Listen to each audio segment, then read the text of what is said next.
అందరికీ నమస్తేనండి. నేను భాస్కర్‌ని. మీ అందరికీ ఒక ముఖ్యమైన సమాచారాన్ని మీడియా అంటే ఎలా ఉండాలి? పొరపాటున కొన్ని తప్పుడు ప్రచారాలను చేసినా మళ్ళీ సరిదిద్దుకొని అసంటి తప్పుడు ప్రచారాలు మళ్ళీ చేయకూడదు. తప్పుడు ప్రచారం చేయటం వల్ల ఎంతోమంది జీవితాల్లో ఇబ్బందులు కలుగుతూ ఉన్నాయి. ఎందుకంటే ఉదాహరణకి ఒక అమ్మాయి గురించి ఏదైనా మీడియా ఒక చిన్న పొరపాటు చేస్తే ఆ అమ్మాయి గురించి మీడియా పదే ఆ అమ్మాయి గురించి చెప్తూ అసలు ఆ అమ్మాయికి సంబంధం లేని వాళ్ళని, లేదా ఆ ఊరికి సంబంధం లేని వాళ్ళని, లేకపోతే ఆ సంఘటనకి సంబంధం లేని వాళ్ళని తీసుకొని వచ్చి మాట్లాడిపిస్తూ ఆ అమ్మాయి అలా చేసింది, ఆ అమ్మాయి ఇలా చేసింది, లేకపోతే ఆ అమ్మాయి ఆ తప్పు చేసిందని చెప్పి మీడియా ముందుకు తీసుకొచ్చి ఆ అమ్మాయికి ఏదో తప్పుని అంటగట్టి చెడ్డ ప్రచారం చేసిన తర్వాత ఆ అమ్మాయి పరిస్థితి ఎలా ఉంటుందంటే, ఇటువంటి సంఘటనలు చాలా జరిగినాయి. నేను కేవలం ఏంటంటే ఉదాహరణ వరకే చెప్తాను. ఏదైనా సంఘటన జరిగిన తర్వాత ఒక అమ్మాయి గురించే కాదు, ఒక అబ్బాయి గురించే కాదు, లేకపోతే ఒక రాజకీయ నాయకుల గురించే కాదు, సినిమా యాక్టర్ల గురించే కాదు, ఏదన్నా ఒక సంఘటన జరిగిన తర్వాత దాని గురించి మనం ముందుగానే ఏదో జరిగిపోయింది, ఆ మనిషి ఇలా తప్పు చేసిండు అలా తప్పు చేసిండని తెలిసిన తర్వాత, అంటే తెలిసి తెలియక ముందే తమ్మినేలు ఈ హీరో ఈ తప్పు చేసిండు అంటే ఇతను ఏదో దగ్గర ఉండి చూసి మరీ ప్రత్యక్షంగా చూసి చెప్పినట్టు ఈ హీరో ఇలా ఉండి చేసిండు, ఈ తప్పు చేసిండు, లేకపోతే ఈ విధమైన కేసులో ఇరుక్కున్నాడు అని చెప్పి తమ్మునేలు పెట్టేసి వెంటనే పొద్దుటీలు ఒకవేళ 10 ప్రాంతంలో అది జరిగిందనుకో, ఒక్క గంట తిరక్క ముందే న్యూస్ బయటకు వచ్చిన తర్వాత ఫలాని హీరో ఇలా చేసిండు, లేదా ఫలాని రాజకీయ నాయకుడు ఇలా చేసిండు, లేదా ఫలాని హీరోయిన్ ఇలా చేసింది తప్పు అని చెప్పి వెంటనే తమ్మునీళ్ళు పెట్టేసేసి చెడ్డ ప్రచారం, తెలిసి తెలియకుండా చెడ్డ ప్రచారం చేస్తారు. ఇదంతా నేను ఎందుకు చెప్తున్నానంటే, ఒక ఒక వార్త మనం చెప్పేటప్పుడు కావచ్చు, లేకపోతే సోషల్ మీడియా కావచ్చు, ఒక వార్త మనం చెప్పేటప్పుడు అది నిజమా కాదా అని తెలుసుకొని చెప్పేంత వరకు కూడా అలా చెప్పకుండా ఉన్నది లేనట్టు, లేకపోతే లేనిది ఉన్నట్టుగా తమ్మునీళ్ళు పెట్టేసేసి ఆ మనిషిని జరిగింది కూడా ఒక వీడియో ద్వారా మనం దాన్ని చెప్పేస్తూ ఉంటాం. మన బెంగళూరులో జరిగిన రేవ్ పార్టీలో అసలు శ్రీకాంత్ గారే లేరు అక్కడ. శ్రీకాంత్ గారు పోలికతోని అది ఇక్కడ దాకా ఆయన వేసుకున్న టీషర్ట్ ఇక్కడ దాకా ఇలా కప్పుకోవటం వల్ల శ్రీకాంత్ గారు ఉన్నారేమన్న ఉద్దేశంతో శ్రీకాంత్ గారే అని చెప్పి అక్కడ లేకపోయినా కానీ ఆ శ్రీకాంత్ గారు, సినిమా హీరో శ్రీకాంత్ గారు ఉన్నారు అని చెప్పి అతని గురించి చెడ్డ ప్రచారం వెంటనే వచ్చేసింది. కొన్ని వందల వీడియోలు చేసి వదిలేశారు కావచ్చు, లేకపోతే సోషల్ మీడియాలో వీడియో చేసి కావచ్చు. చాలామంది అతని గురించి ఇలా హీరో శ్రీకాంత్ రేవ్ పార్టీలో ఉన్నాడు అని చెప్పి సోషల్ మీడియాలో విపరీతమైన వీడియోస్ చేసేసి పెట్టేశారు. అయితే ఇక్కడ నేను చెప్పేది ఏంటంటే, 30 సంవత్సరాలు దగ్గర నాకు తెలిసి శ్రీకాంత్ గారు ఒక 30 సంవత్సరాల బట్టి సీనియర్ నటుడు. అతని ఫ్యామిలీ ఎసంటిదంటే ఒక పద్ధతి గల్ల కుటుంబం. ఇంతవరకు ఎటువంటి రూమర్స్ లేని కుటుంబం శ్రీకాంత్ గారి కుటుంబం. అతని పిల్లలేంటి, అతని భార్య ఏంటి, అతనేంటి, అంతే. అంతకు మించి ఎక్కువ శ్రీకాంత్ గారు బయటికి దిగే ఏముండదు. శ్రీకాంత్ గారి సతీమణి ఊహ, అతని పిల్లలు ఎక్కువ కూడా బయటికి అతని పిల్లలు వచ్చి అసలు అతని పిల్లలు కూడా ఇప్పుడు ఎలా ఉంటారో కూడా చాలామందికి తెలియదు. ఇంకా శ్రీకాంత్ గారి అబ్బాయి ఒక సినిమా చేసిండు, మళ్ళీ అప్పటి నుంచి ఇంతవరకు శ్రీకాంత్ గారి కొడుకు నాకైతే పెద్ద తెలియదు.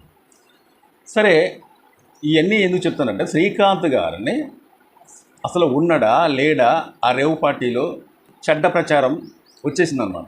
అతను వెంటనే అతనికి తెలిసిన తర్వాత మరి ఎవరైనా ఫోన్లు చేసి అడిగారో, లేకపోతే ఆయన బంధువులు ఏమన్నా అడిగారో, అదేం లేకుండా అంటే అతనికి తెలిసిన వెంటనే అతని ఇంటి పక్కనే అతని ఇంట్లో నుంచి బయటకు వచ్చేసేసి ఒక వీడియో చేసి జనాల్లోకి పంపించారు. ఆ వీడియో సారాంశం ఏంటంటే, అరే బాబు, నేను బెంగళూరులో ఎక్కడున్నా, బెంగళూరులో నేను లేను, నేను ఉన్నది మా ఇంటికాడే ఉన్నా, మా ఇంటికా నుంచి నేను మాట్లాడుతున్నాను. ఇటువంటి చెడ్డ ప్రచారాలు ఎందుకు చేస్తున్నారో అర్థం కావట్లేదు. ఇంతకుముందు నా భార్యకి నాకు విడాకులు ఇచ్చారని చెప్పేసి చెప్పారు. మరి ఇప్పుడేమో నేను ఆ బెంగళూరులో జరిగిన ఆ రేవ్ పార్టీలో నేను ఉన్నానని చెప్పేసి మళ్ళీ ప్రచారం చేస్తున్నారు.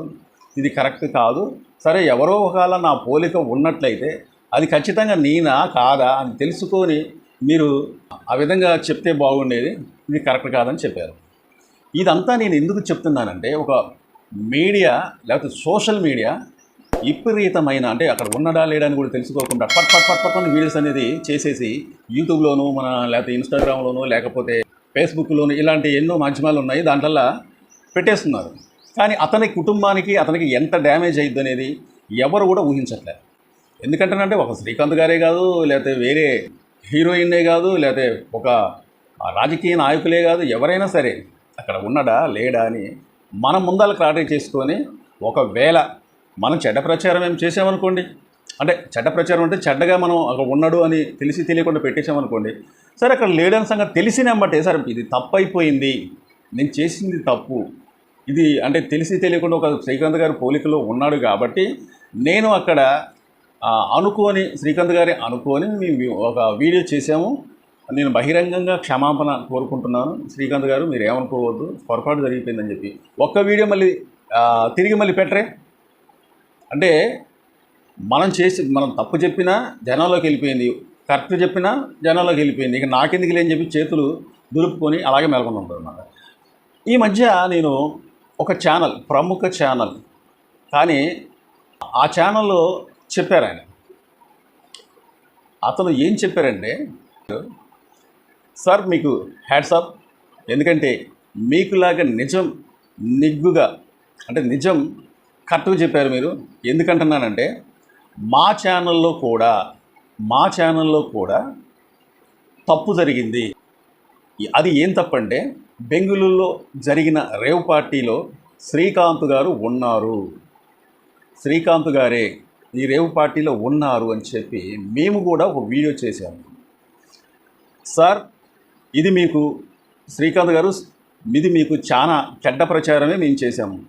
ఒక తెలిసి తెలియని ఉత్సాహంతో అక్కడ జరగకపోయినా మీరు అక్కడ లేకపోయినా ఉన్నారేమో అని అనుకొని మేము కూడా చెడ్డగా మిమ్మల్ని అక్కడ చూపెట్టాము.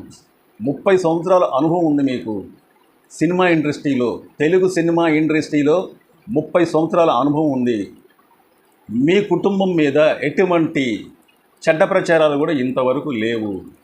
కానీ పొరపాటు జరిగింది, మా వాళ్ళు చేసిన తప్పుకి ఆ తప్పు నేను బాధ్యత వహిస్తూ నేను ఇప్పుడు మీకు బహిరంగంగా క్షమాపణ కోరుకుంటున్నాను శ్రీకాంత్ గారు.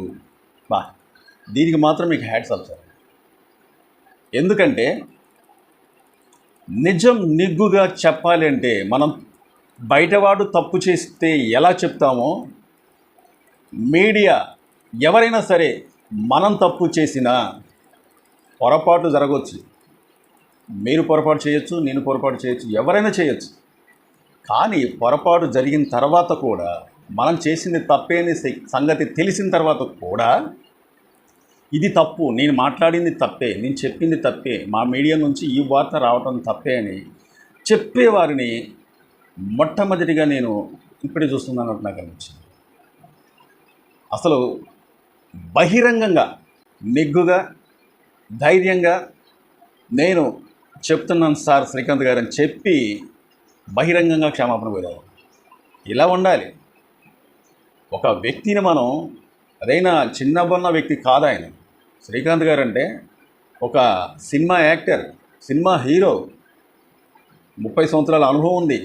బెంగళూరులో రేవ్ పార్టీలో అతను ఉన్నాడు అని చెప్పి ప్రచారం మనం చేసినప్పుడు, అంటే కొన్ని వార్తలు వచ్చినప్పుడు ఎవరైతే ఆ వార్తలు చెప్పారో మళ్ళీ లేనప్పుడు కూడా లేడు శ్రీకాంత్ గారు లేరు, తొందరపాట్లో మా వాళ్ళు శ్రీకాంత్ గారు ఉన్నారని ప్రచారం చెప్పాము మేము. కాబట్టి దీనికి పూర్తి బాధ్యత నేను తీసుకున్నాను చెప్తున్నానని చెప్పి నాకు చాలా బాగా అసలు అనిపించింది.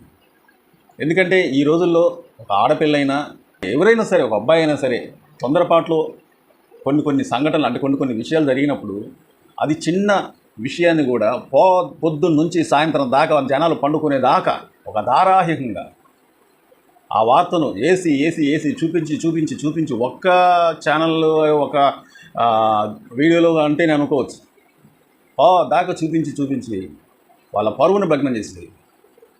మనం ఏం సాధిస్తున్నాం? కాబట్టి ఇసంటి వార్తలు వేసేటప్పుడు, ఇసంటి వార్తలు చెప్పేటప్పుడు తెలిసి తెలియకుండా, వాళ్ళు తెలిసిన తర్వాత కూడా మళ్ళీ ఒక వీడియో చేసి తప్పు జరిగిపోయిందని చెప్తే ఎవరికి అంటే కొంత అంటే డ్యామేజ్ అనేది కొద్దిగా అయినా కానీ ఆ డ్యామేజ్ అనేది తీరే అవకాశాలు ఉంటాయి. కాబట్టి ఇసంటి వీడియోలు మరి ఆ రేవు పార్టీ ఈ మధ్యలో మళ్ళీ బ్లడ్ పరీక్ష చేశారట. కొంతవరకు కొంతమందికి ఉన్నారని చెప్పేసి తెలిసింది. ఇంకా ముందు ఏం జరిగిద్దో అనేది ఎదురు చూద్దాం.